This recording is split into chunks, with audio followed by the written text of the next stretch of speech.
Hello good morning friends అందరికీ. ఈరోజైతే నేను మన థైరాయిడ్ కోసం ఒక మంచి ఏమంటారు మిల్క్ చెప్తున్నా. నేను ఆ మిల్క్ ఏంటంటే, మనం పచ్చి కొబ్బరి ఉంటుంది కదా ఫ్రెండ్స్, సన్నగా కట్ చేసుకొని మంచి ఒకసారి నీళ్ళలో వాష్ చేసి ఒక చిన్న మిక్సీ జార్ తీసుకోండి. మిక్సీ జార్లో కొంచెం వాటర్ వేసి ఇప్పుడైతే చక్కగా గ్రైండర్తో గ్రైండ్ చేసుకోవాలి. గ్రైండ్ చేసుకున్న తర్వాత స్ట్రైనర్ తోటి ఆ మిల్క్ అంతా తీసేసుకోవాలి సపరేట్గా.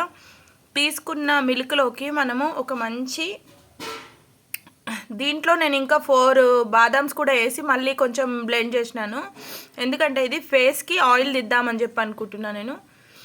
పిగ్మెంటేషన్ దానికి తగ్గడం కోసం అది సపరేట్ చేసేసిన. ఇప్పుడు మనం ఫస్ట్ తీసుకున్న కోకోనట్ మిల్క్లోకి పీల్ తీసేసి మంచిగా ఇది తురుముకోవాలి. కీరానైతే చూపిస్తాను. అయిపోయింది, తురిమేసాను. మిగిలిన పౌడర్ వేస్ట్ చేయకుండా ఏం చేయాలి, కొబ్బరి పౌడర్ కొంచెం నెయ్యి వేసి వేంపుకొని దీంట్లో కొద్ది షుగర్ కానీ బెల్లం కానీ యాడ్ చేసుకొని మనం తినేయచ్చు ఖాళీగా ఉన్నప్పుడు. ఇదేమో తురుముకున్న క్యారెట్ అన్నమాట.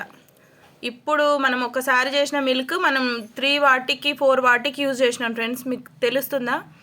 ఈ కీరా దోసకాయ జ్యూస్లో కొంచెం పసుపు యాడ్ చేసుకుంటే ఒక చిన్న టిప్ అవుతుంది అది ఫేస్కి.